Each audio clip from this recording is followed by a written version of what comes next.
Just on the way to check in now. So I'm actually gonna, normally I'm like extra lazy and I'll go for the check-in and bike drop off in one, but given we're like 2k away, I'd rather go get the bags and pack them all at home and do the stickers at home and stuff like that. So this morning just did 48 minutes on the bike in a new position again, which maybe I'll show you when we get back, kind of my thought process around it. And I believe it was the fastest position of the sort of 4 or 5 that I've tested this week.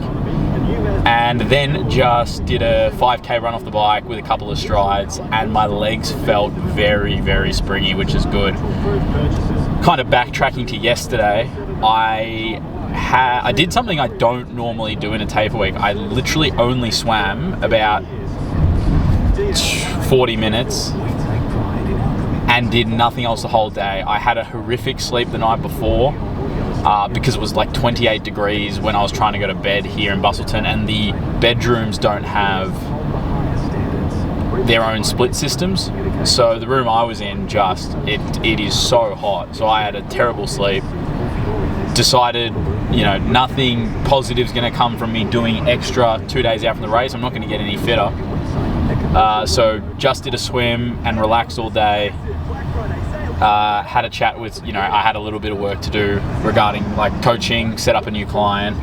Shout out Marcus if you're watching.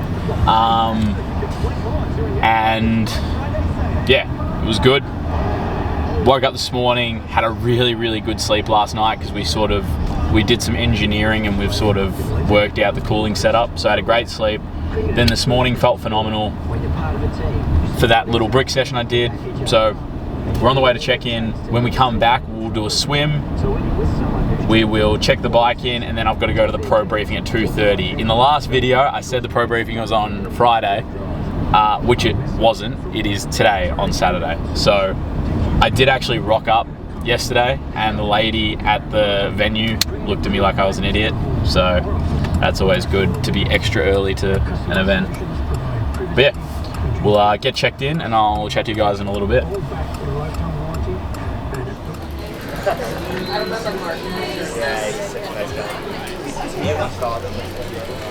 I wonder how much it costs to let you take drugs during the race.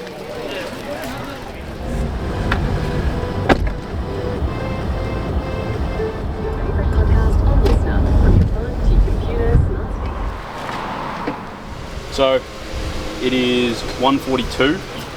I have 50 minutes-ish till the pro briefing. Probably not as much time as I'd like.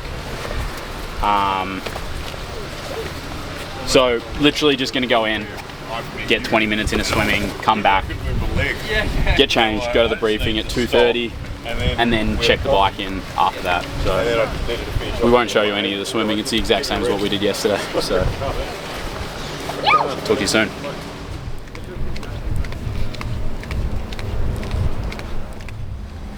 Cool, swim's done. Just got a couple touches, 1,000 meters. So literally pro briefing starts in 3 minutes, so I'll be in a sec. Pretty much it's just all the pros in a room, going over the rules, making sure everyone's aware of the turnovers. Pretty much, if I'm being honest, it's everything you get in your little athlete information guide, but just outlined and clarified so that there's no mistakes in terms of the pro racing on the day. So pretty simple. But apart from that, it's been a good day. Very efficient. I've had most of my meals, so we'll get this done. Didn't have time to check in the bike, so we'll check it in after, and I'll talk to you guys before I go to bed, but that's pretty much it.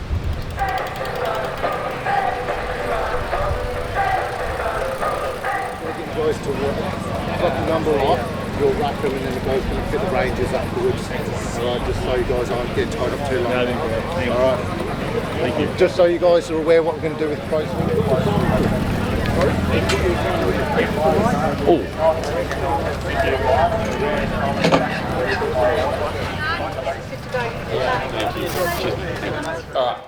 big day, but we are at the end of it now. It is 4:28.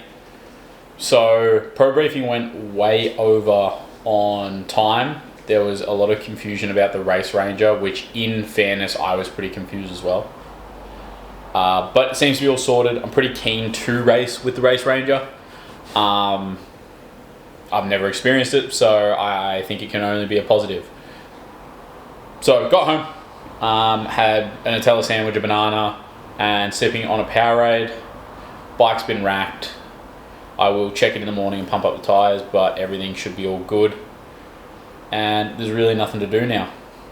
I guess goals for tomorrow, pretty much what I said in the last race, race day video for Melbourne, and the same as what I said 2 videos ago for my post-race debrief of Melbourne when I was in where I am now in Busselton. So swim a lot harder than I did last time. I definitely sandbagged the swim. No, I'm not claiming I'm a 22-minute swimmer, but I know for a fact I swam 26, pretty much flat, 26:01. I know for a fact I'm probably, if I don't sandbag the swim out of fear of blowing up, I know I can be in that sort of 24-30 range, and I'm pretty confident that there should be a group in a field of 46 who are around that mid 240 that I can sit with and hopefully make that swim a bit easier. So if that happens, get out on the bike, race a fair race, don't try and do anything crazy, and then hopefully showcase my run later on. So that's pretty much it. We'll see what happens. I'm really excited for this race. It's a big field, by far the biggest one I've ever been in. And that's it. Apart from the race day, the pro briefing going a bit over time, it's been quite a smooth day. So I'm essentially ready to get in bed, get a good night's sleep, and wake up bright and early tomorrow, 3 a.m. But one of the things I actually haven't said in this video, or in the previous videos, I've actually stayed on the Melbourne time zone. So I've been waking up at roughly 3:30 in the morning every morning, because that is 6:30 a.m. Melbourne time, where I'm from. So that has worked very much in my favor being here. It should be pretty easy for me to fall asleep at 6:30 today and wake up around 3 with a good 8 hours, and we're pretty close to the start line, so nothing should be too difficult. So apart from that, enjoy all the footage from tomorrow. Hopefully we get some words in after the race if I'm feeling good. But if not, I will talk to you guys in the post-race debrief, which will either be part of this video or be in a separate video, depending on whether I think there are more or less details that I need to share. So appreciate you all for watching, and I will talk to you soon. See ya.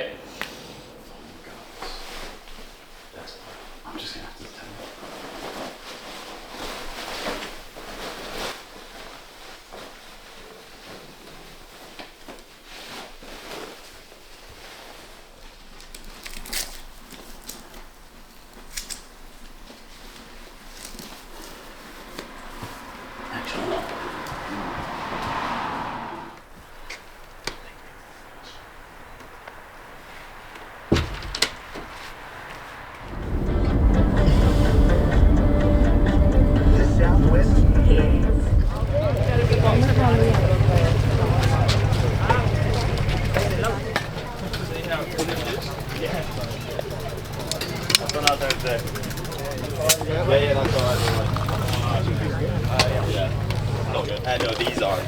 My front one is, but I need to get the tube sticks. But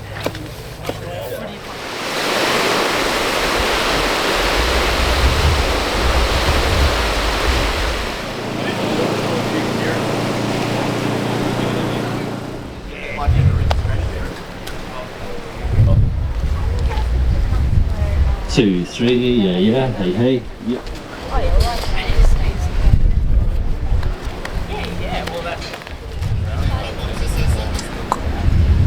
good morning, ladies and gentlemen. Welcome to the start line.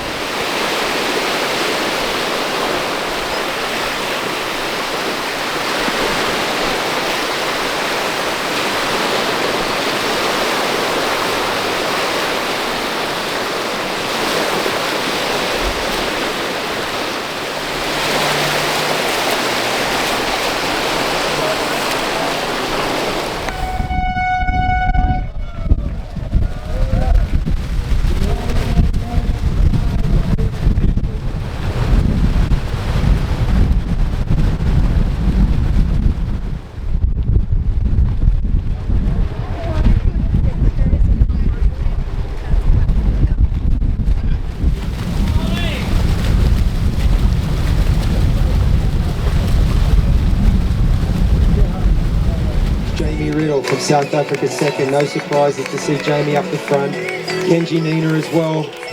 And Greg Barnaby just right on the back of this front group. Get up there, son. Jakey Birtwhistle.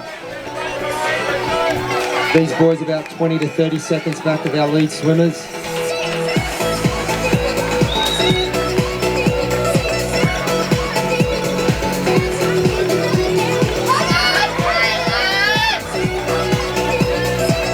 See Robert Cullen from Sweden coming through there. He's also in contention for the Ironman Pro Series.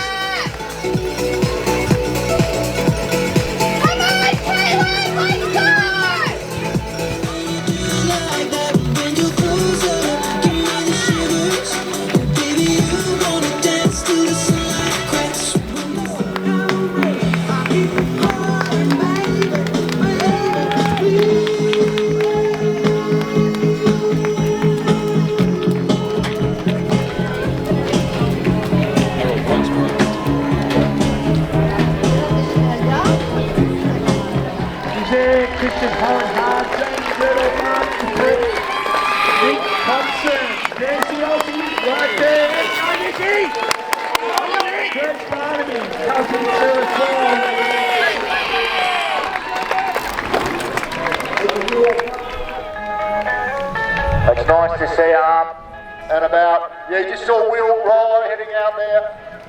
The big man.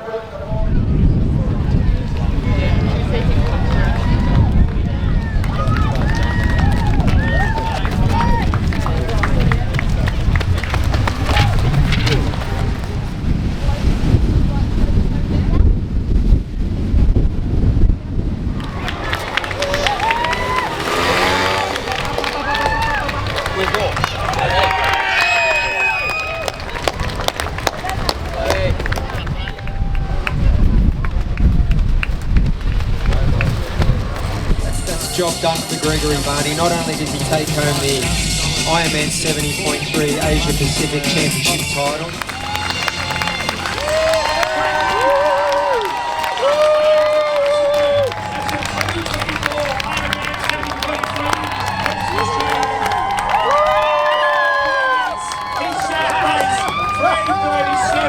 he raises the banner. You are the champion, Gregory Barnaby. In second place today, is there something special about Well done, Jamie! Olympic athlete for South Africa today, a podium.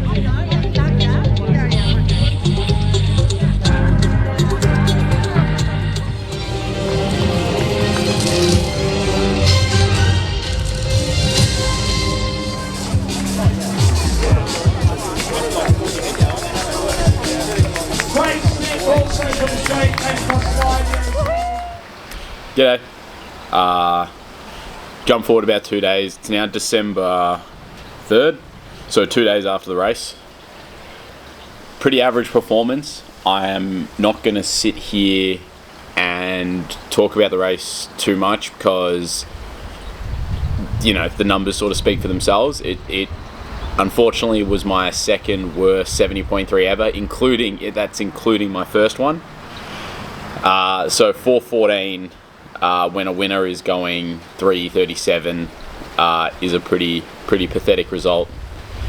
Yeah, I'm kind of lost for words in terms of the result, but I'll quickly go through it. 31:04 for the swim, 2:13 for the bike, and 1:25 for the run. My slowest 70.3 run ever, again including my first ever 70.3, which was done off like a year and a bit of training.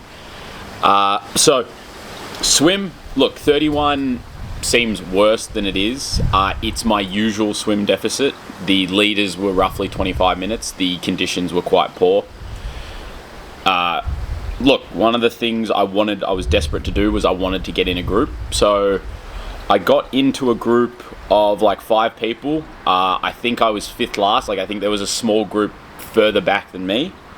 The small group of 4 or 5 I was in, it felt a bit too easy, but at the same time it also felt like if I tried to swim by myself, I would have been putting in significantly more effort for not much result. So I did choose to stay with them. In the end, I felt like we were swimming a bit quicker and the gap wouldn't be as big, but unfortunately it did end up being like a 6-minute gap. But fortunately it was off, not a very hard swim. Into T1, I was struggling to get my tri-suit over my shoulders in T1 before I got on the bike, so I lost a few seconds there and lost the guys that I was actually swimming with, which was unfortunate. Now onto the bike, 2:13, terrible bike split. I averaged about 265 watts. I'm not going to double check the number, it was somewhere around there. Look, based on my last 2 videos, you guys would know I'm trying to improve my bike. I think there is some gains to be made aerodynamically that I'm missing out on, because when I do compare my numbers to some other people, and I know there's variance in power meters, but when I compare my numbers to other people, it seems like I should be moving quicker. But regardless of that, I pushed about 30 watts less than I pushed 3 weeks ago in Melbourne. Unfortunately, my right hip, likely due to the crash, just absolutely blew up. My right glute didn't want to fire at all, and that actually ended up causing my left hip flexor to cramp because I felt like I was doing a lot of the work with my left leg. So I can't really complain too much. That was an injury presenting itself that I hadn't tested since Tuesday when I did crash. So yeah, I was, if you compare to the leaders, I lost 18 minutes on the bike, which is, a pretty terrible effort. And then onto the run, hip was causing problems again. Really wanted to DNF, but given the situation that I had in Melbourne 3 weeks ago, I was like, I'm not DNFing, I will just finish. So final position was 32, or 30th, which is, obviously not the result I wanted. The field, I believe, was 46, with 14 DNFs. So, yeah, not too much to talk about. Like I said, literally my worst performance in essentially all 3 disciplines almost ever. And now that sort of that's done, I do want to talk about a few of the things I want to address moving forward. So, obviously I changed my bike position about 4 times this week trying to find some speed. Which is pretty stupid. I don't recommend doing it. But I am going to be looking at getting some help in the future with that. So, first is aero. Next, I have never had a 70.3 where my feet didn't go numb, or I've never run in carbon shoes for more than about 10 to 15k without my feet going numb. So, I've currently been using the Asics Metaspeeds. I'm going to look at moving to some Alpha Flies, or maybe a different carbon shoe, maybe seeing a podiatrist and seeing where I can sort of strengthen the lower leg.